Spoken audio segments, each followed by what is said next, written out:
Psalms 33:20 and 21. We put our hope in the Lord. He is our protector and our help. We are glad because of him. We trust in his holy name. Brothers and sisters in Christ, we can all agree that 2020 has been a most challenging year and has affected different areas of our lives. Some of us have experienced trials regarding our health, trials in our finances and careers, and trials in our relationships.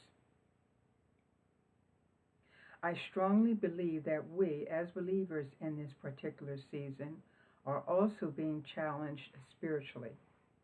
We are being challenged to continue to put our hope, faith, and trust in God, who is our only source of survival and progress, even in this period of uncertainty.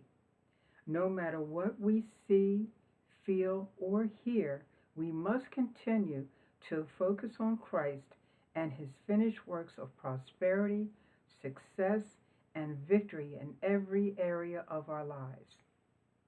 Satan, our enemy, is using this time of uncertainty and unrest to cast doubt.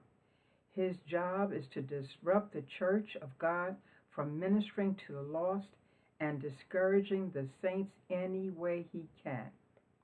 Satan knows our weaknesses and our anxieties and uses them to keep us from being effective.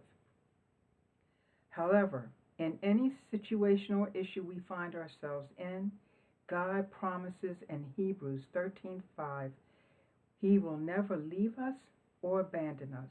God will not leave us stranded.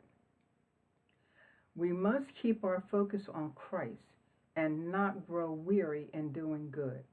God will lead us safely through this painful and difficult season to the next season of a supernatural spiritual awakening and revival.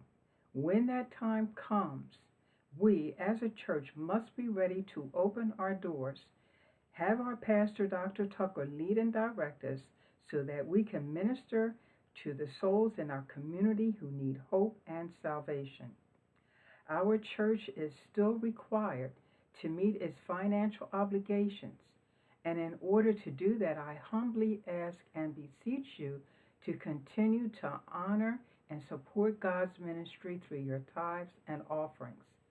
This is a financially challenging time for our church, and even though the doors are closed due to the pandemic, our pastor, Dr. Tucker, continues to minister to all. Also, people in our community continue to request prayer. They desire to become members, and they also give offerings even though they are not members. That's how important our church is as a resource of spiritual help to this community.